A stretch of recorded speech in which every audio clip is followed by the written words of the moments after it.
1, 2, 3. Hi. Bye, sir.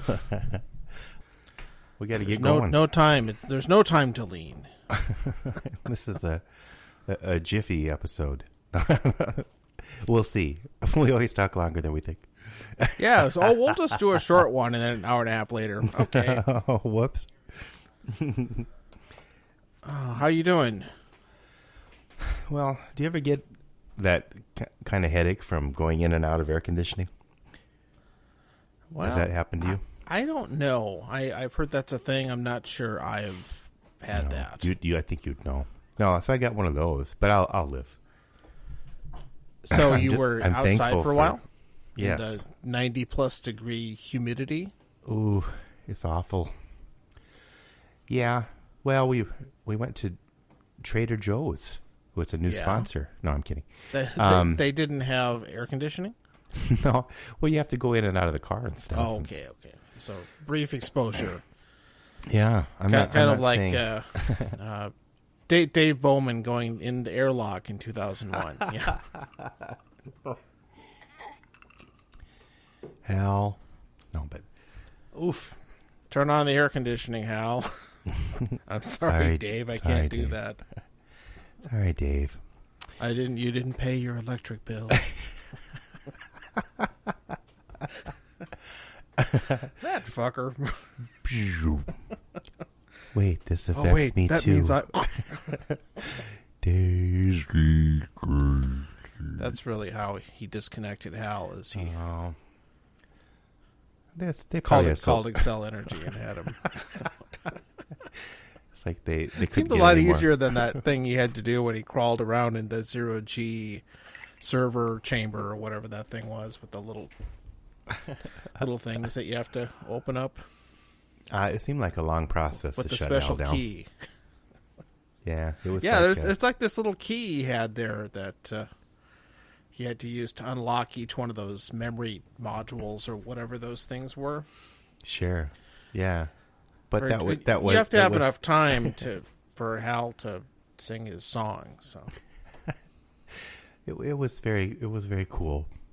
I mean, it was good for the movie. But I love it. I know what you're saying. I know what you're saying. It's great. Right. So we seem to have been into this pattern of we have a guest every other episode. Right. And so this gives is the audience one. a little bit of a break, I guess. I don't know. Speaking of breaks, Ed needed a break. He's on vacation. I'm his brother, Tim. They call me Timbo, but you can call me Jim. You're listening to Time to Lean, and here's a song with special guests me. Just kidding. There's no guest. Oh, it's episode 45. Well, it's always good to mix it up. And I don't know if we'll be able to do every other time, but we do have another one lined up for next week. Our next guest episode. Which may 3G, we call it. Maybe it won't be out next week, but no, we've slowed down a little bit. Yeah, this summer things going on. I was just recently out in Rapid City. Did you go to Taco John's? Yes, I went to the good. drive-thru at the Campbell Street Taco John's, which is my Rapid City favorite. Yeah, that was mine too. It's the best one ever in the whole world. I think it is. I mean, is it still okay? I haven't been there for a long time. It was good, although I have to be completely honest and mention that even though I disparaged the New Hope Taco John's that's close to me, my house here, and I mentioned that it was not very good, but we actually got takeout from there a few times during this pandemic, and I think it was actually better. Oh, wow. Than it used to be. Not better than Rapid City. Let's not go crazy. Well, then the Rapid City one is, I haven't been there in so long. It may not be as good as it used to be. I don't know. I think it probably is the same. But I think the local one upped its game a little bit. Okay, good. So I don't know what it is. It's the TV screens. It helps the production. They're gone though. Oh. There's no TVs in there restaurant anymore. It's gone. Can't they have like just project on the image on the screen that says like stay 6 feet apart or something? They should. That was one of my only complaints with it is that half the patrons in there didn't have masks on. Of course, no, you can't eat with a mask on. Yeah, they weren't in there to eat. Oh, I mean, they didn't have any tables set up. It was takeout only. Oh, you should wear a mask when you're just picking something up. Yeah, everybody should have had one. The employees had them, good. Including the all the plexiglass shielding they have up now. And oh boy, yeah, that so I get grumpy about that when I go to places. I'm not anti-mask by any means, but it is a little inconvenient when you burp in one. I don't like that, but other than that, I can. No, and that's something I have said to other people. not you. You know other people? I know a few people. I think, but I'm sure I've said this to somebody listening. The chances are good, but that really this whole thing about wearing the masks is so ridiculous because nobody wants to wear a stupid mask. I don't enjoy it. I get very hot, and no matter what I try, if I have to put on glasses, they get fogged up. Sure. And yes, I've tried some of the things, so don't mention it. Oh, feel free to comment. We like you the can comments. comment if you want. I tried stuff, and I don't have to wear glasses all the time, fortunately. So, but no, I don't want a big mask debate. Just wear a mask. No, I don't think we'll have a mask debate. Those mask debaters with our listeners, but I would love to not have to wear a mask anymore. I get they're hot and uncomfortable, and you have to either wash them or throw them away and all that stuff. They're not fun. Some of my more introverted friends are they're like, oh, I like them. I don't have to smile to people and stuff like that. I've heard that. Yeah, you can't really read people as well with them unless you make really wild eye movements. Or I probably am. I'm probably overcompensating. Because I like to now rolling your eyes. You could probably tell. I like to smile at the people that are helping me. I like to be friendly, and you can't do that. I've seen people with I think people are getting pretty creative with the masks. I've seen some leopard prints, and I've seen an American flag one, which I thought was I think that's a good idea. No, I like. You're not supposed to wear you're not supposed to wear a flag, but whatever.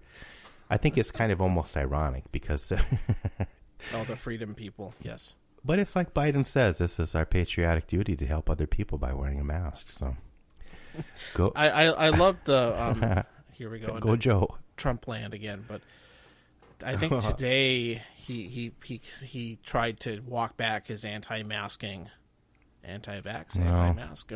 It rhymes. It's a coincidence. And no coincidence. He made this comment like, "Yeah, I wore a mask," and he talked about how good he looked in it. Yeah, and that word, he said, "I looked like the Lone Ranger." Like, how old are you? The Lone Ranger. And you at the same time you're running ads talking about how Joe Biden is too old and stuff like that. Yeah, it's just like, God. So I don't want to hear any shit from Republicans about Biden saying antique, saying it's like malarkey or whatever people make fun of. I mean, yeah, he says gaff like things all the time, but sure, yeah. Even when he was younger, he'd have a foible every now and then. That's kind of a Joeism. But foible. Yeah, maybe that's not the right word. Yeah. Okay. Fine. Yeah. So anyway, Taco John's was good. My visit was very nice. We didn't do much, as you might expect. Just hang out, mostly at my mom's house. It was great to see people in the immediate family. I think everybody's being really careful. That's great. Yeah. But at least your family the best part really was just having somewhere to go. I know. See, that's the thing. I'm really wanting to go somewhere this summer, but I just don't know how. I mean, I guess hotels aren't aren't that high on the risk level. From what I can tell, I think a hotel would be fine if you avoid the public areas, and they're not. I'm sure they're not doing the awful free breakfast. Oh, that was my favorite part. Well, you know what? We can talk about hotel free breakfast. I'm not saying it's good. No, they're it's awful. Terrible food, but it's free. And I'll give here. Okay, let's just take care of this one right now. Damn it! And I know you like a free lunch. I do. Too bad there's no free lunch. And yes, you are technically paying for it, but I'll leave that slide. I know. But I've had enough of these free hot breakfasts, as they call them. I wish you guys had some free AC in the studio. This is really something. Excuse me. The fan that Ed found in the janitor's closet is it's one of those old dangerous kind where you could stick a finger in and get it cut off, or whatever else you put in there. But I don't recommend that. No. That there's two aspects. One, they're really pretty shitty food. I know. That like you've got your powdered eggs, and some are better than others. I'm sure that's true. Most of the ones I've had are pretty bad. Sure. And often I've just had too many experiences where you walk in there and people are just fighting over stuff and trying to crowd each other out of the two waffle makers. And on the TV is Fox News. So, I mean, talk about unappetizing. It's just like... So, one, the food isn't probably very good for you, and then two, you're probably going to get indigestion. Yeah, it's partly just this kind of animalistic thing that goes on where people at these things, because there's just piles of food sitting out, and people are trying to get their money's worth. Yeah, let's see. There's the waffle machines where you pour this weird batter stuff in. There's always the pastries, so to speak. Like some delishes. They're like the worst grocery store grade donuts, quote unquote. Sometimes you can get some quote unquote bacon, I think, and some quote unquote biscuits, and maybe even a little sausage gravy. I've seen all those things different. It's all reconstituted or something. I mean, it kind of reminds me of actually of astronaut food sometimes. Speaking of 2001, but. They should have had a buffet scene on 2001. I think that would have been. They get up for breakfast. They get up for breakfast and watch ours. Come in for our 0G buffet. 0G sausage and gravy biscuits. I love sausage and gravy biscuits. I love Southern food. I don't know what it is. I agree. Fried amazing. Chicken. But yeah, biscuits and gravy. Oh my god. Okay, so speaking of now Southern we're going food, all over the place. I'm free associating. Sure. It's one of those. Where do you come down on the north or the south side of cornbread? Does that mean sweeter or I think what sweeter, are the not differences? very sweet, yeah. Well, I like mine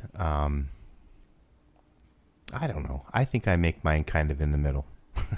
So you're Midwestern cornbread. Mason-Dixon line. I tend to...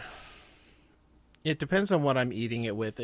Right. Sometimes they're so sweet they can be a dessert. No, they're too sweet. Some places... No, I think I would err on the side of less sweet. But I think I'm getting that way. If I had my choice, I'd say less sweet. And I even like to... I like the ones with jalapeno in it and stuff, too. Yeah, you can get jalapeno, and that gives a little spice to go with the sweet to cut it out a little bit. And sometimes so how about cheese. Actual pieces of corn in the cornbread? I've done that. Sure. My wife really doesn't like that for some reason. Oh, well, I don't regularly make it that way, but I don't make it at all. So. I make it in a skillet. I have an iron. I like iron skillets, and I make it in that sometimes. I'm sure that's the best way. Although my wife Jody, she will get this box kind. I think she tends to like Jiffy? it a little bit sweeter. No. Oh no, we used to do that. I know what you mean. In those tiny, tiny mixes. No, we used They're to get 2 inches tall. They're almost like easy bake oven size or something. They should have little monolith cornbreads. No, they're no. She gets this honey crusties or something, honey cornbread mix, and it's on the sweeter side, but it's not offensively sweet. It's not like I'm trying to think of where I got really, really, really sweet cornbread before. That I suppose Cracker Barrel or something. I'm trying to think. I can't remember. Yeah, but Famous Dave's used to do a really good cornbread muffin.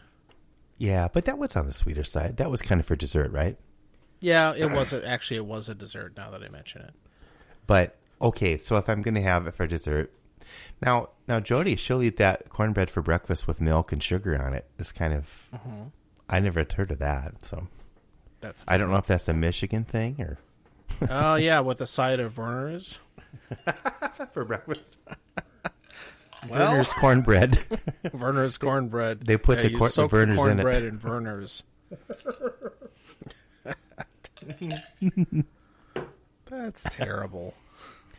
Oh, well, what are you drinking? Speaking of Werner's. Well, I'm out already. Shit. I Cuddy Scotch and soda. I was gonna get. I had some Cuddy left still, so I haven't gone to the liquor store. I want to try a different. I want to try a different Scotch blend for my sodas, just to mix it up a little bit. I know we talked about that via chat or whatever earlier, but I didn't do that yet. So that's what I had. That gets tricky because if you look at Cuddy is often, I think, too expensive for how good it is or not good it is. No, I know. I was able sale. to. Now I know. I was able to find one for $19, which is, it seems kind of pricey for what it is, but I don't know. So I have got. Yes, you. What you? So I'm drinking a single malt Scotch, which shocker. Yeah. Although I don't always. It's not totally fair. You're not being totally fair to yourself. Yeah. So before our trip out west, I like to take something to just throw on ice, kind of like Cuddy or something like that, or And so I was just gonna get some of the more expensive blended Costco Scotch, which is it's kind of like Johnny Black or something like that. Yeah. But I was over at one of the other stores over there, and I saw this 10-year single malt for $25. Oh, and I thought, wow, that's really cheap. And it's so I thought for that, it's worth the risk. It's pretty rare to see an age statement Scotch that cheap. Right. I think some of Total Wine has some house brand stuff that kind of falls in that range. I think Trader Joe's had a 10-year blend something or other too, but yeah, I didn't. So I didn't try it. It's not unusual, it's more unusual now. Right. But this one is called Airstone, Aerstone, and I did a little research on it. They have two varieties of it. One is called the Sea Cask. Oh. And the other one is called the Land Cask. Oh, okay. And it's just kind of interesting because it's made by William Grant and Sons. So that's a big Scotch distilling company that is behind labels such as what's the Balvenie is one of their main ones. Also Glenfiddich are two. Oh, sure. They're huge. They make a lot of Scotch. And also the William Grant's Family Reserve. That's a cheap Scotch that my dad used to drink. I like to think that it used to be better than it is today because the last time I had it, it was pretty fucking awful. Oh, I think I tried Grant's once and it kind of tasted like Band-Aids or something. Yeah, it's really bottom shelf. It must have been better when your dad was drinking it. I because I remember trying it and I was like, I can't imagine Jack Knowles drinking this. It's bad. So I thought, well, okay, but this is a single malt. It's not a blend. It's a 10-year age statement. That's pretty nice. Yeah. So I thought, well, it's for $25. I'll try it, and I'm sure if nothing else, like we were talking about, you can always put it on ice or with soda or something like that. So and the idea with this particular Scotch apparently is that it's kind of a starter Scotch or starter malt. Yeah, what's that mean? Well, it means kind of if you're new to single malt Scotch. Sure. Okay, I know what you mean. Sure. So these two different varieties they have, they're both 10-year, they're both the same price, and that's the sea cask and the land cask. And basically it's the same spirit, but it's apparently matured in different warehouses. I was matured in a different warehouse too. Sure. One warehouse is near the sea, one is further inland, and they don't really get super specific about it, but no, it could be in somebody's garage. Yeah, well, that's true. It's probably some giant. It looks like the Amazon fulfillment center or something like that. Right. And the idea, I think, is that the sea cask is the subtitle under sea cask says smooth and easy, just like Phil and John. All right. So the land is a little bit more smoky, maybe. And so So basically, the sea cask is the light, non-peaty, and the land cask is supposed to be somewhat peaty or smoky. Yeah. They're actually different. Peaty and smoky. Somewhat peaty. Oh well, yeah. Right. That's another topic. But it's like kind of, you buy a bottle of each and you get a sampling of what the base flavors of Scotch are, I think is the idea. Okay, that would be cool. If you're doing a Scotch tasting, you start with that and then move on to the better stuff. You could. I mean, the only thing, it may not be good to start with. It's a pleasant enough Scotch. It's very inoffensive. I don't know. It's kind of it has that everything, all of its edges are rounded off, kind of a flavor profile. And I haven't, now to be fair, I have not had the land cask version, but this one is fine.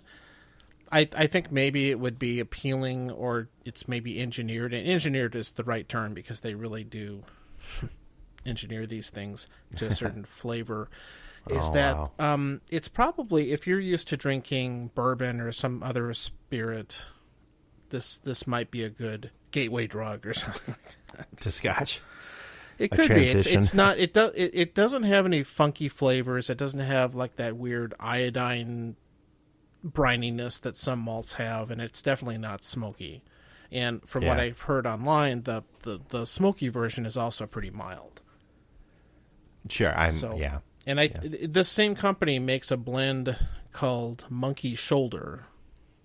That sounds familiar. Which and that's actually an interesting one because it's a blended malt. It's not, there's no grain whiskey in it, but Monkey Shoulder, which I didn't realize is the term that people who work in whiskey warehouses or something develop if they injure their backs or something. Oh, from carrying the stuff, or from schlepping the barrels around, or something. Wow! And so they used that and made it into a Scotch. Monkey Shoulder. It's a strange name. But, although there's so many strange names for things with beverages that. Speaking of that, we got a like from the Screwball Whiskey Company on Twitter. So thanks, Screwball. Even though we weren't necessarily they obviously did not listen to my evaluation. I'm not alone. I watch one of the YouTubers that I watch, not Ralphie, a different one. Talked about Screwball, and they said a very similar thing. They just basically said it's just so over the top sweet. Yeah, you got to put it in something else. And he also mentioned the ice cream thing, which I do need to try that before I get rid of this bottle. No, it's going to be a while. Yeah. Well, I want to taste it. I like peanut butter everything, but I just couldn't bring myself to try that yet. No. Although I've Matthew P. did mention that. Beck said it on our last show that they did find miniatures the Screwball whiskey. So that's a great way to try it, actually. Highly recommend that above buying an entire bottle. Well, and then he had mentioned, and also she did, I think, he made kind of a Thai version, and then I was remembering, I was like, oh, that sounds good, and then the way my memory is, I was editing the episode before, and I had actually mentioned that, so I think he was trying my idea. And then I was like, "Oh, that sounds like a good idea." We have quite the feedback loop going on here, don't we? I I get my own going on in my own head. Yeah, sad. It's sad. Anyway, that's the long version of what I'm drinking. I just finished the bottle though, so it must not have been that bad. Well, and maybe drinking a little bit more often. Well, that's it. I mean. COVID alcoholism. Yeah. Speaking of which, I'll probably get another beverage here real quick. Okay. I'll be right back. All right. Phil will be right back after these massages. So hot. It's so hot. Okay. My little recording space is upstairs, so it's way warmer than the lower level. Well, I have the opposite thing going on, as I'm downstairs. No, in fact, I was before we signed on, I was finishing the 4th installment of that Uncharted video games series. Did you finish it? I just finished it this afternoon. You can do it, you can do it. You can do it, you can do it. So that's the last one, right? Well, there's a follow-up one with a couple of side characters from the series. Okay, sure. That apparently is very good. Should have a J.J. Abrams prequel. For all I know, this might be that. Yeah, it could be. These games really get... I mean, this is not news to anybody who plays them, but they get more and more like blockbuster films. Well, you showed, except maybe the scenes are a little longer. But although if you did a video game of 2001: A Space Odyssey, that might be a little long. Can you imagine if that a video game of that, you're going through the hell teardown scene? That could be take 4 hours in video game time. It probably would. I mean, I'm just thinking of that train scene that you sent me. I think it was YouTube one of it. It's yeah. I mean, it was so intense, but it was that train must have had 5,000 train cars on it. That's the longest train. it was just nuts. And if I'm repeating myself about this, let me know, and I'll cut this part out. I can't remember. There seems to be an unlimited number of bad guys you have to fight. I mean, they don't. There's not. I mean, you do every single area where you have to fight people. There are a limited number you have to kill. So once you kill them all, they stay dead. That's the good part. But then you'll go to another area, and there's a whole bunch more. And then there's always a mini boss and a big boss. Yeah, there's some of that. It's a little less like that in these games. They all have kind of a climax where you have to fight the bad guy and all that stuff. Like this last one, you basically have a big showdown with the main adversary, and you have a sword fight or something like that. Oh, whereas the rest of the series, you're pretty much doing, guns and stuff. It's all shooting, yeah, or grenades, or yeah, and of course, it's just like some things don't change in these games, but with the sword fight thing, it's pretty much you just have to know the right buttons to press at the right time. Yeah, it's like dodge the guy's thing, and if you don't do it, you get killed, and you have to do it over again. Sounds like sound advice for all of us. Yeah, but the games are so they put so much, character junk in them that it gets really irritating. So you'll be fighting the bad guy, and he'll make these little comments during the fight, like you'll never get away with this. Oh no, but it's all the same. You have to hear it over and over again. Oh no, yeah, you'd have to turn the sound down at some point. And Yeah, it just gets after a while like, oh, the worst part of this is I have to listen to these dumb lines endlessly until I beat the guy. We hear some of Phil's lines over and over again, and nobody gets beaten, as far as I know. But no, the fourth game is a lot newer than the other three, so the graphics are a lot fancier. But of course, they had to introduce more controls and things like that. They get more complicated.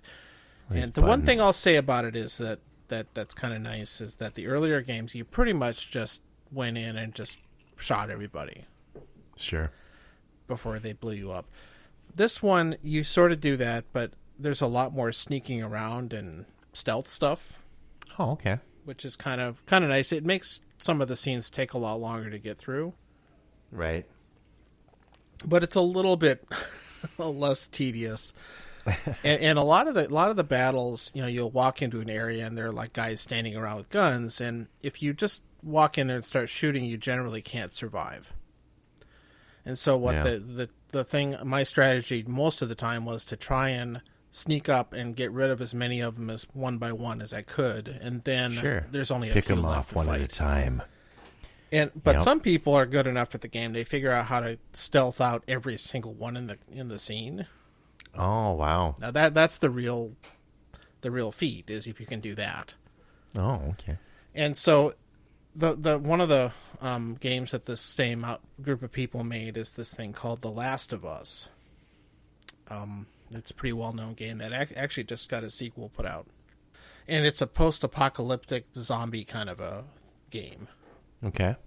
And apparently in this game, you really, most of the time, cannot just all-out fight the zombies or you just die. And you have to do lots of stealth and sneaking around and stuff. Interesting. It's a kind of a different challenge. Yeah, it's nice that way. I bought the game because it's really well reviewed, and it's also apparently the same kind of controls and stuff that the games I've been playing have. So at least I don't have to relearn most of that stuff. So I figure that's nice. But zombies. Apparently it's very, very dark, very dreary. Sure. It sounds pretty bad. So the question, of course, is this the time to play that kind of a game? It could be. Maybe that's actually a good, or maybe it makes everything seem worse. My daughter April has shown me videos from I wish I could think of the name of this one, but of different video games sometimes that she watches these videos for. It's the videos were from Half-Life 2. And I don't know how I know that. I have some kind of sometimes I have a mild psychic ability. And it's really, really, really crazy, the stuff they come up with. I think this was like an alien invasion one, sort of, instead of zombies. But there's a lot of those too. And it's like all the different types. Like one is they're like these living ships and stuff like that. Like half, I don't know. It's a lot of engineering, like genetic engineering, weird things going on or something. But it's very, and it can be very gruesome, or just kind of disturbing. The way I think a lot of them are very graphic. Yes, just these weird things they come up with. They're almost like their intestines are hanging out and stuff. It's really weird. But she also likes Attack on Titans, which is anime. That's the sandwich one. No. Oh, yeah, we talked about that. My youngest daughter, her COVID strategy is actually she's baking more. She's actually been into baking for a while, but she's been doing it. It almost seems like once a week she'll come up with some new thing that she wants to try to bake. So this weekend is going to be cheesecake. She's going to make her first cheesecake. Okay. So, of course, it's great that she gets into baking when I'm gaining weight, but whatever. That's it, isn't it? Yeah.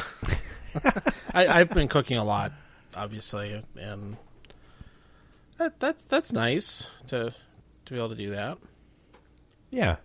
I made one of these. I made the other day. I made a very long recipe Italian, sauce that took 4 hours to cook. Oh, what are your long time sauces? Yeah. Yeah. Wow. And, it's wow. It's great. And most of the time I never make it because it's not hard. It's just you have to plan enough time to let it simmer for 4 hours on the stove. Sure. As opposed to heating up something from a jar. Well, or even making a conventional, pasta sauce or something like that, where you can have that done in 10, 15 minutes. Yeah. This one just kind of builds so much flavor by all the simmering. And, there's a lot of wine and stuff in it, too. So. Well, there you go. That's very nice, isn't it? Oh. So there. Another thing that's happened recently is the death of Carl Reiner. Mm-hmm. And I know that I think you were a pretty big fan of the Dick Van Dyke Show, weren't you, or something? I love the Dick Van Dyke Show, yeah. Mm-hmm. I think it's one of the greatest sitcoms ever. Yeah. Well, and I didn't realize that. Right, and kind of based on his experiences from working with on the Caesar Show, I think, wasn't it? Exactly, yeah. Okay. I think I got to know Carl Reiner actually because I was a Steve Martin fan. So he directed some Steve Martin movies, and so I think anyway he was in at least one of them, if not all of them. I don't know, but so that I think that might be. I probably saw reruns of Dick Van Dyke also, where he would show up every now and then on it. And of course, I knew his son because I watched All in the Family. But son Rob, yes, Rob Reiner was, of course, yeah. The Sid Caesar was kind of the model for that, and Carl Reiner played the host of the fictitious show that everybody wrote for, the comedy writers on the show wrote for. Yeah, and yeah. He was really funny. And quite self-deprecating, actually, too. Oh yeah, the guy was kind of a jerk, and he was very funny, and the show I think still holds up pretty well. I could never stand the actor that played his Dick Van Dyke's son. I thought he was pretty bad. Oh, one of the kids. Yeah, the son. I don't even remember. I know what he looked like, but I don't remember. I don't know. I haven't looked it up to see who he was or how he got the job, but kid actors are challenging. I was a child actor myself. I was in Gunsmoke and Have Gun Will Travel and a few other westerns. It was a tough gig. The directors are pretty rough. They'd say that they killed your puppy and to try to get you to cry and things like that. But overall, I got that paycheck, and most of it went to my parents who drank it up. They don't know what to do with them. And Reiner also, he directed a lot of films and they're not all amazing. One of my personal favorites is actually Oh God. With John Denver. I didn't know that he directed that. Yeah. And George Burns. Yeah, of course, George Burns. That movie is just, I saw it not too long ago. It still, for me, holds up very well. Okay. Because after this, I heard that he had, after he died, I heard that he directed that. I didn't know it. And I was like, oh, yeah, that movie. I remember going to see that. And it was a nice movie. Yeah, check it out again sometime. It's very good. Is there a sequel to that one that Bill Cosby plays the devil or something? Or yeah, that's right. Or Nipsey Russell? No, that's the Devil and Max Devlin you're thinking of with Elliot Gould and Bill Cosby. Oh, no, I'm getting my devil in. No, it's Oh God. Well, there's actually 3 of them. I think there's Oh God Book 2. There are more than one. And there's Oh God, you devil. And that's when George Burns plays both. Oh, okay. I haven't seen the sequels many, many years. I'm guessing they're not very good, but the idea of him playing both parts, I was confused, and he's very funny.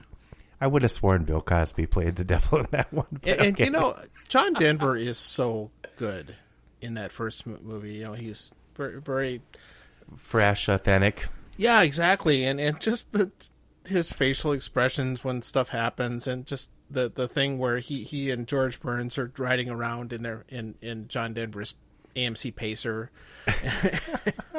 going, and they like, you know, he makes it rain inside the car and all the. Oh yeah.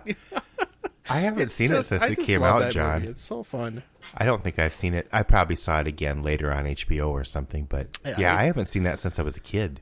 But yeah, I remember that scene now that you tell me. Yeah, it's great. It'll remind me. And did that stuff, and of course he had a very long friendship with Mel Brooks, of course. I know. I feel bad for Mel Brooks right now. Days. To get together and watch the shows. Maybe they haven't for a while, but they used to get together once a week, I think, and have dinner. They did, and watch something. Yeah. Go to each other's houses and hang out. Yeah, they had a really special friendship, you know. They were great friends, and Reiner was. I followed him on Twitter, and I mean, I think he posted something just last week. I mean, that he was still obviously still with it and stuff, and yeah, he was like 98 or something, but he was still sharp. Yes. Still we should sharp. all be so lucky. And he didn't like Trump much, but no, most of his tweets were about Trump, so probably kept him going. And Reiner also had a small part in the Ocean's 11, 12, 13 movies, right? And he was good in that. He was very funny in those, and yeah, he showed up in all sorts of stuff. But the list of cameos or whatever they call them, one-time special guest things or something. Exactly. He got an award for one of them, and I can't remember, but yeah. So anyway, yes, I'm gonna miss seeing him on Twitter, and just the world is a poorer place. I don't know a lot of his early stuff. I have my friend Dave Dirksen, who is going to be on next week, I think, but he kind of introduced me to some of these a different group of comedians and writers and stuff like that, like Stan Freberg and things like that I did not have any experience with growing up. So probably talk to him about that a little bit on our road trips we had to do. But that'll be good. And you probably heard of his famous 20,000-year-old man sketches. Well, right. That's what with Mel Brooks. So I think Dave and I, because sometimes we drive, because he was from Rapid City and we drive, and he went to SDSU, so sometimes I'd ride with him or whatever, back and forth, and that's when he would play these things. So I have a funny feeling that was one of them. I do remember watching some of the videos of those too, but yeah, some of them used to show up on Night Flight. That might be why. That's probably why you saw him. Yeah, I remember him. In fact, I think I didn't really know quite who he was then, and like, what is this? Right. Well, good old Carl. I don't think I've seen any of the Sid Caesar shows. I'm not at all familiar. I've probably seen some clips, but yeah, I must have at some point. Probably, yeah. I should jump on YouTube sometime and see a YouTube rabbit hole. Almost as bad as playing video games. Well, I've probably done the YouTube rabbit holes more often than video games lately. I just can't figure out the buttons. These buttons, man. The buttons. Red buttons. No. Rip Taylor. Or, no, Rip Thorne. So speaking of free association. So last night I watched a movie. I believe it's from the 80s. It's a very 80s movie. Phantasm, which I'd never... It's a series of movies, and it was under the genre of one of these... it was probably not a very good copy, and you have to get commercials every now and then. One of these free... I think it was on Crackle or something. Yeah. But I figured for what this is, it doesn't matter what format you watch it on, but I need a high-def version of... the HD 5G version of Phantasm, but they it was because I'd heard about it, of course, in the flying ball thing, which actually wasn't in the first movie that often. I thought, I'm curious. I wasn't expecting much, and I was not disappointed. No,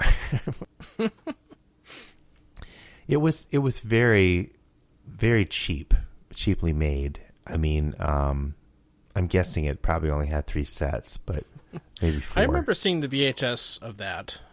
Oh, so you've watched it? No, I'm sorry. You were seeing the box. Probably when I worked for Blockbuster. No, right. I remember it's been around a while.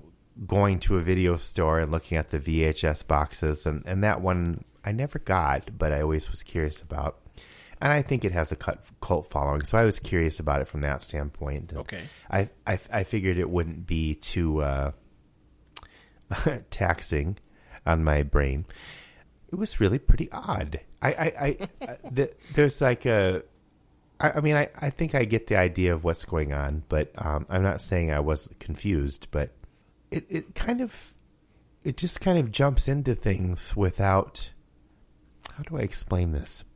There's of course the grave digger guy or whatever is creepy, and he walks kind of funny. And there's a mausoleum kind of area, which is kind of creepy, which in some ways reminded me of, it kind of had a Twin Peaks kind of feel, except it wasn't, instead of like the curtains, it was, marble mausoleum things, drawers, I don't know what they call them. But, and then it gets kind of, crypts, probably.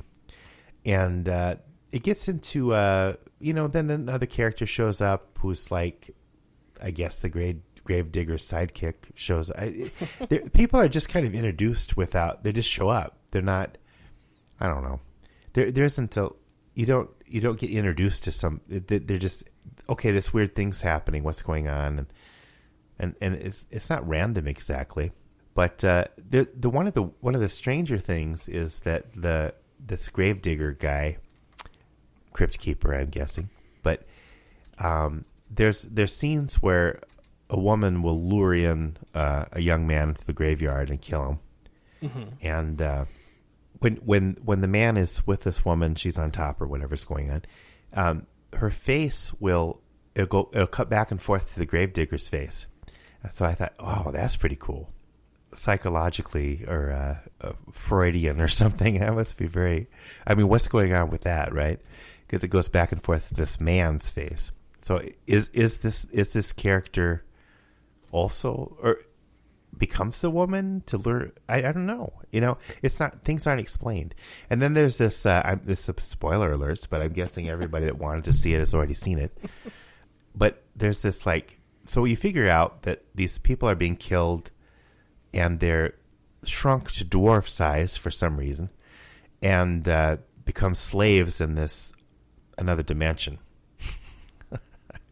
Some of the directing things are pretty cool. Like on one point at the beginning, the ice cream truck guy, who's a really good guitarist evidently also, but he's got his tuning fork on his guitar, and he does that thing. And that guy figures out that something to do with, there's 2 metal bars in one of the crypts in this side room where the dwarves are transported to the other dimension to become slaves. And it's like a tuning fork. So I thought, I don't know. It's kind of weird. But I'm not saying I'm going to recommend it. But there are sequels to this movie also, and I'll probably watch them. So 1979. It's kind of crude. I mean, it's. I'm sure they didn't spend much money on it, but no. It says, sorry, Wikipedia, but yeah, locally financed independent film. The cast and crew were mostly amateurs and aspiring professionals. Which is kind of similar. Yeah, and it has like 5 sequels or 4 sequels. Really, it has 4 sequels. Yeah, there are 4 sequels, including one from 2016. Wow. Oh my God! It must have a following. The tagline on the poster says, "If this one doesn't scare you, you're already dead." I can't. For some reason, it was classified in Crackle, had it in the sci-fi category, And I think it probably should be in the horror category, even though it is really some of both because it has a supernatural side. Yeah, I don't know it's definitely considered a horror film. Well, yeah, Crackle, you failed. There's a section about, let's see, it's analysis. Many of the film's fans are young boys aged 10 to 13. Well, the main character is that age. According to somebody, the film gives expression to all their insecurities and fears. And you get to see some boobs. Well, then, there you go. Now, when I was 10 or 13, I mean, yeah, there was this weird sexual thing going on, and death. I mean, if you really got into the psychoanalysis of this. Exactly. Sex and death is what it was. But, yeah, back to the Freud stuff, right? Yeah, it's very Freudian. But I don't know. I don't know if I'll watch the rest of the series, but yeah, maybe it's enough that you're now familiar with it as a cultural thing, right? Cultural. We can knock out one quick topic: the ocean liner question. Ocean liner question is coming at you. What is an ocean liner, and what does an ocean liner do? Ocean liner question.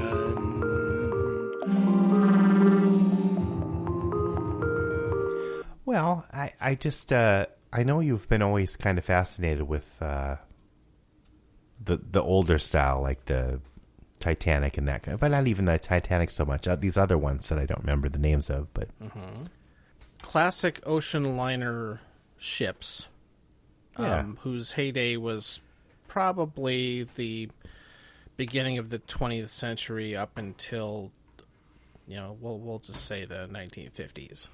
Yeah. Basically when jet travel became popular. They were primarily used to, the ones I'm thinking of were mainly used for people to get back and forth between the United States and Europe, mostly England and France. Sure. And there are a lot of very famous ships. The Titanic was probably the most famous one. Infamous. Yes, exactly. It was the biggest and best of its time. Not for very long, but but they kept building bigger and faster and fancier ships after this, and which they peaked at probably in the late 1930s or so when some of the ones that were really opulent came out, and they're probably twice as big as the Titanic in size, and they were used during World War II to transport troops all over the world. And they're one of these things that I'm weirdly interested in, and I think I take it back to a period when I was pretty young, and my parents had a series of those Time Life books. Oh, sure. People would and a couple of posters too. Well, not at first, but yes, sure. I still have some posters actually in my home. Yeah, right, yeah. And some of the they're basically travel advertisements, and they were done very artistically, and some of them just look cool too. That's especially the ones from the 20s or 30s. No, they're really cool. I got interested though because they had this series of books, and I don't know. I must have pulled one off the shelf and just started paging through it, and I just thought, oh, this is interesting. And I ended up reading the whole thing about the history of the great ocean liners. And for some reason, I must have been at the right age, or it just fascinated me. I started reading more books about them, and whenever something, a National Geographic special would come on TV, I'd watch stuff about that. Oh, yeah. And the Titanic was a big part of that, but it's not even really the Titanic thing that I was super fascinated by. I mean, I wasn't obsessive about the history of the Titanic and the disaster. It was more of the entire phenomenon and what became of all these ships, and how there was all this competition between the various nations that deployed them. And they were just so huge. And, yeah, they were huge, and they were, the modern version of that, of course, are cruise ships, which are relatively ugly because they basically and petri look like, dishes. Well, and they're horrible for spreading disease. I mean, I can't even imagine how much disease was on the old ships. Oh yeah, when especially people in were sleeping. You know, if you weren't rich, you'd have like a ton of people sleeping in one room and stuff like that. So I guess it's all relative. And there's at least one Marx Brothers movie that's on one of those ships. There are two. Yeah. I was going to say I thought there was Night two. at the Opera has the famous stateroom scene where they're all cramming too many people. Yeah. And one hard-boiled egg. It's a great scene still. It's still hilarious. Chevalier. And then the Chevalier one where they try and get off the boat and they can't prove they don't have their papers. They can't get like their passports or whatever, and they all try and convince the authorities that they're Maurice Chevalier. If a nightingale could sing like you. Exactly. And they all do horrible imitations of it. This is the joke, and they all. It's so funny though. And Groucho and Chico and Zeppo, and they all do it, and the guy's just not buying it. And then Harpo comes up, and instead of he doesn't sing. So you hear Maurice Chevalier's voice and the little song coming out, and it's kind of like a record player. And then he's got a record player strapped to his back. And of course, for a second, it almost works, and then they all get thrown in jail or something. Yeah, or the brig or whatever they call it. I don't know what the term is for the. But yeah, I was always fascinated by them, and they had lots of most of the certainly the UK and United States and France all had national, and Germany too, had kind of nationalized steamline outfits that were kind of propped up by the government because they were symbols of national pride. Yeah. And they'd have competitions to see which ones were bigger and could cross the Atlantic in the fewest number of hours. The fastest. Yeah. They had that's a big trophy. They would kind of, whoever had the fastest crossing could do it. Which seems horribly quaint now. That's the way countries were competing.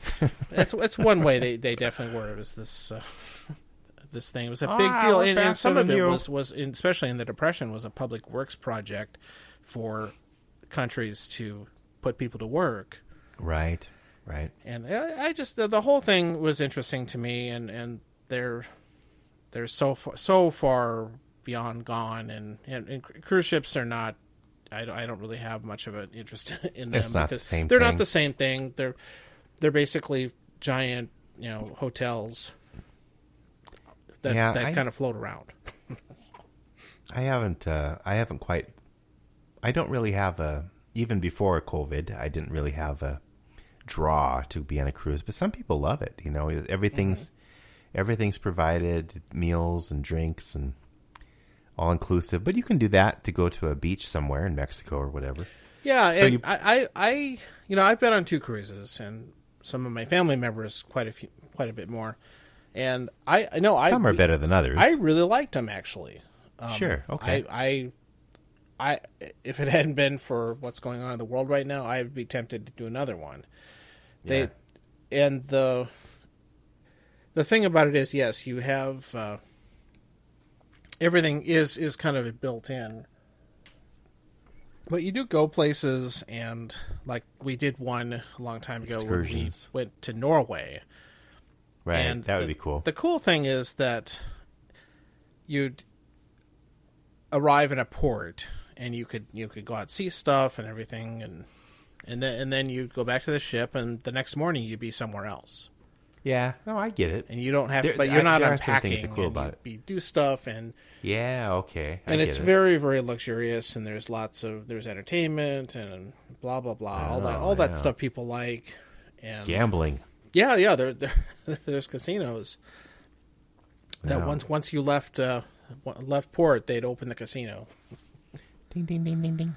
And we really had a good time, and I totally get why people, even before the disease problems, maybe weren't into them, but I would have definitely done it again. Well, I've heard some different ones, like river ones, or I don't know. There's some that sounded more interesting to me than others, but and part of it's kind of would depend on where you go. And the other cruise we did was we went through the Panama Canal, right? And that was actually really cool because we were sitting up on the deck. I mean, Rob and me sitting up there, watching the ship go through the canal, like with all the other ones. Yeah, and that was really cool to see that. You could see all the cargo ships kind of lined up to go through it, and that's something I'm so glad I got to do. I think another thing that you need to do is go to Branson and see the Titanic Museum. Oh, is there one there too? Yeah. Oh, there's more than one. I'm guessing, right? There's a number of them. Yeah. Well, yeah, but also evidently this one has a Titanic podcast with Lucas, so everybody can Google that. George Lucas. If you're looking, that's what he's looking doing for right now. a different podcast. Yeah, he was really into the Titanic. I don't know. Maybe he was. James Cameron. Yeah. One of the few ships that are still from that era still around is the Queen Mary. Right. Which is in Long Beach, California, which is sitting there permanently docked, and I think it's a hotel and convention center or something like that. But, wow. But you can actually go inside and see it, and it's pretty cool. They saved it. You haven't been to any of these kind of things, though, that right? one I did see. Okay, good. Probably during college, but it sounds like it's still there. And there's another ship from just after World War II called the United States that's been sitting in Philadelphia, I think, for years, all rusted out, and a group has been trying to save it and stuff. I have no idea. Oh, good. Hopefully they can figure that out. Yeah, it's a tough thing, tough sell. Those ships really, the reason almost all of them were either sunk or cut up for scrap metal is that once people are done with them, there's not a lot you can do. Yeah, a couple of museums, but yeah, there's only so many of them you can turn into floating hotel. What is like the QE2 and that kind of thing? Yeah, that's the Queen Elizabeth. Is that a cruise ship? The Queen Elizabeth II was an ocean liner that became a cruise ship, and then they retired it and sold it to some Saudi gazillionaire. And as far as I know, it's sitting around somewhere in Qatar or one of those countries. Burbank. I don't know. I'm pretty sure it's in the Middle East. They were going to supposedly restore it and stuff, but they replaced it with a newer cruise ship. Yeah. Yeah, the QE2 is probably the last of the last of the ships that was built as a liner itself. I think it was built in the mid '60s. Yeah. And that one, I figured it was old or newer, I guess. That was one, kind of the last of the line, until they were built just for doing modern cruising.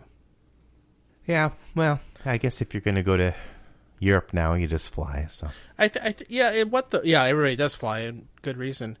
The way you would do now, if they at least they used to. I don't know what's going on right now. The industry is kind of fucked. But no one's flying when people are flying. No, nobody's going cruises. What you would do is you would take the Queen Mary 2, which is the newest one, I think. And that's the modern one that's out now. It's basically a cruise ship but they sail it to England part of the year, I think. Yeah. And so you get on that in New York and you sail to England. And then you fly back. Which is, I think, a pretty good way to go, actually. A good way to do that. Yeah, because once you get there, you're like, I don't want to go back again on this ship. Yeah, it just seems like a good combination, and most people don't want us because it's probably 5 days to cross. Sure.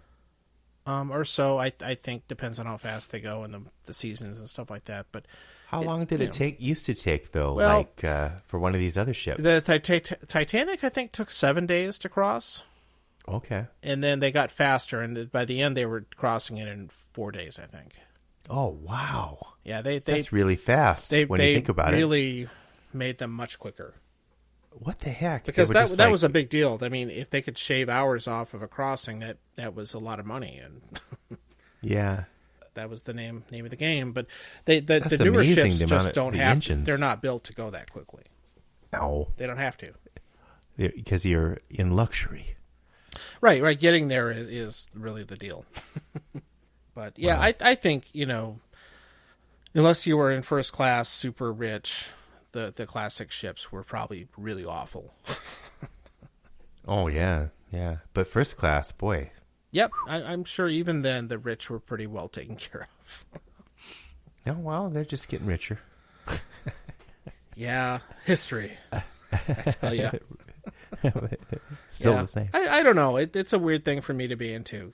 I mean, I'm not into like old trains or other kinds of. They're kind of cool, but not into that. I'm not into most other kinds of boats. Right. It's just a weird little side thing. I've always kind of had a soft spot for. Sure. So yeah, it's fun. I always thought it was kind of cool. I didn't get into it as much as you did, but yeah, well, that's probably okay. I just thought it was interesting that you were interested in it. I guess I don't know.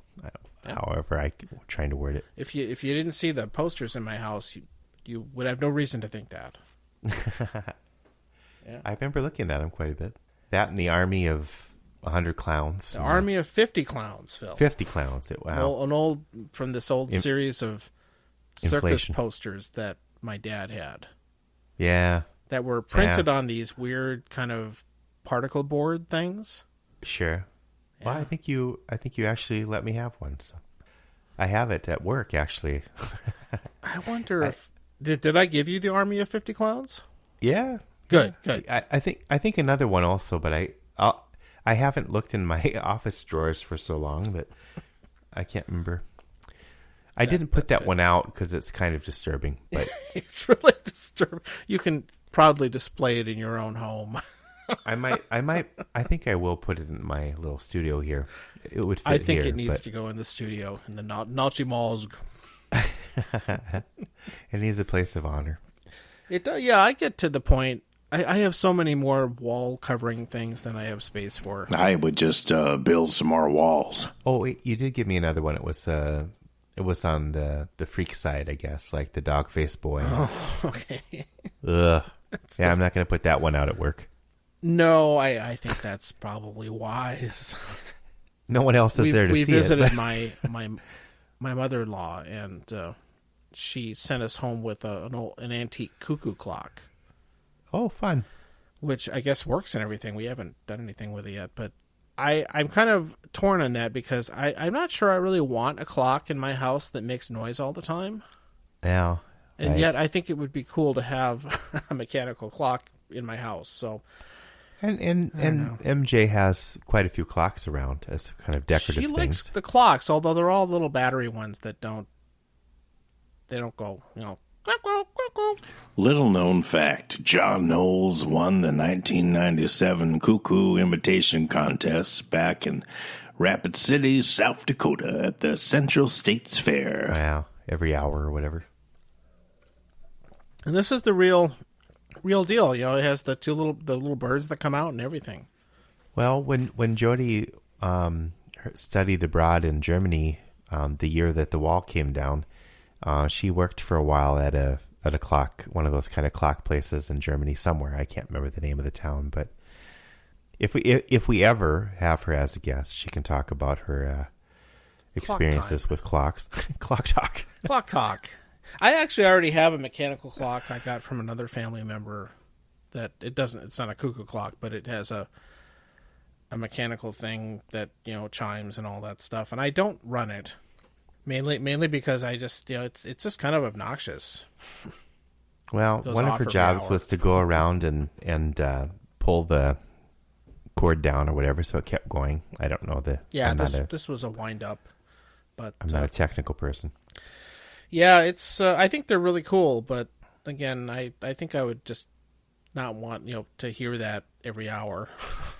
No, yeah. That's weird. People, I think, used to have them in their homes all the time. Well, my mom had a kind of had a clock that would make a noise every hour, but it wasn't an actual like anti-cuckoo clock, but you know, I remember once I was back home and was in the living room, sleeping on the couch. My bedroom had become something else, a sewing room or something like that. Yeah. After I'd moved out, and that damn thing would go off every hour, and it was just like, ugh, I can't sleep with this on. Yeah, my mom's house still has a clock that it's an electronic. Oh yeah, it's still running. I remember that. It was kind of like that. Yeah, it does a little Big Ben tune every hour or something. Yeah, that's. I guess I just don't enjoy that, but.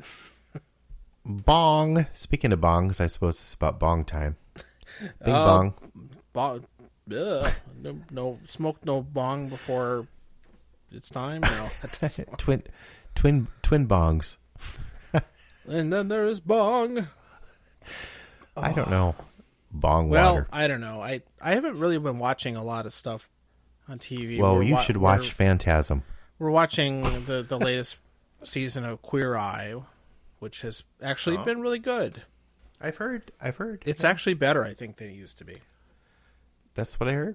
So that if you like that kind of thing, it's a good show. No.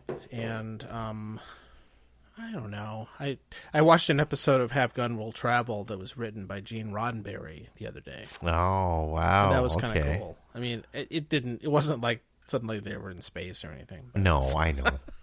I know. It's definitely it's kind of a cool little show where the. Well, what was the name of that episode? Because I know I could see those on your Plex, but Oh, what was it? Yeah, you can email me later if you. It was like something like the Great Mojave Chase or something like that. No, like he rides a camel around. A camel. The hell? Well, there were camels this around, guy's a Renaissance man. You know, he's very. He quotes Shakespeare and shit like that, and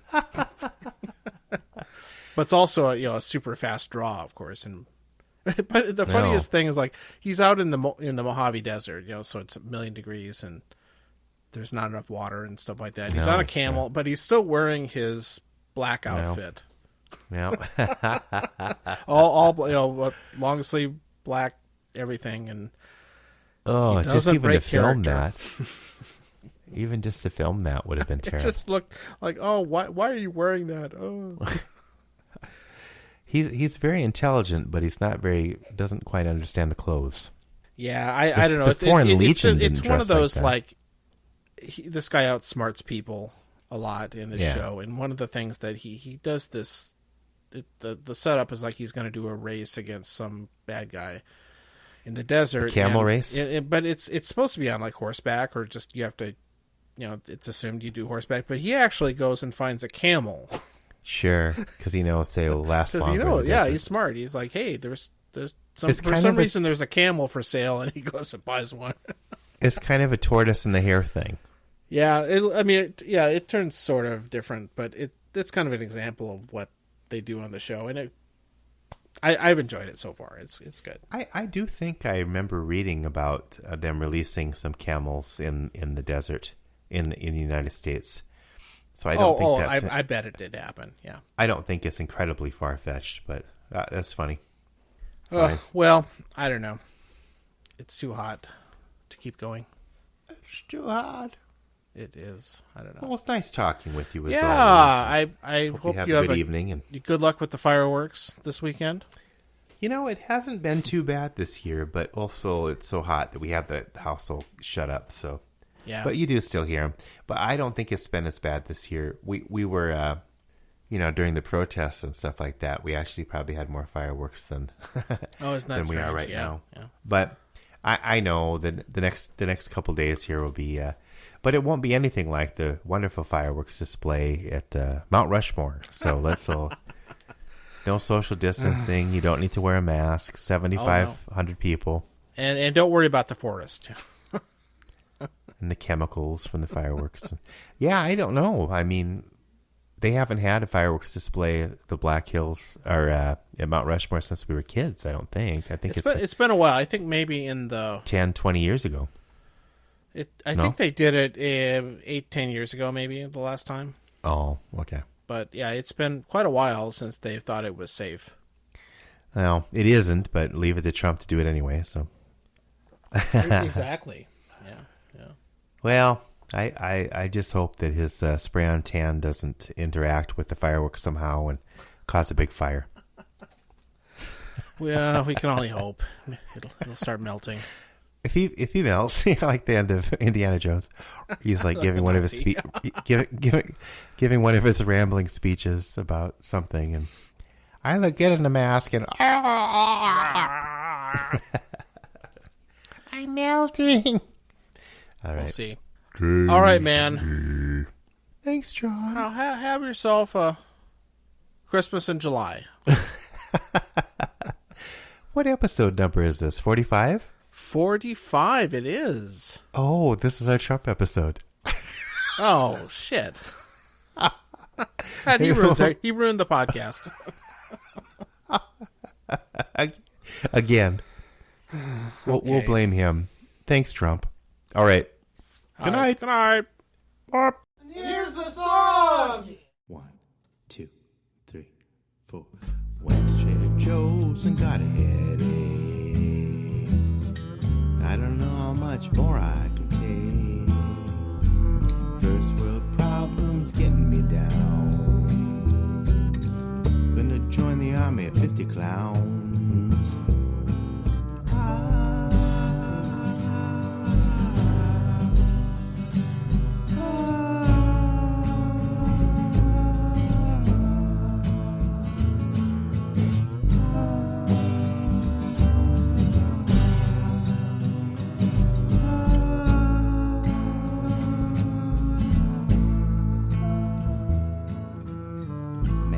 Debaters jerking online. It's good to know you have the free time. Freedom or freedom. Are we greater than the sun?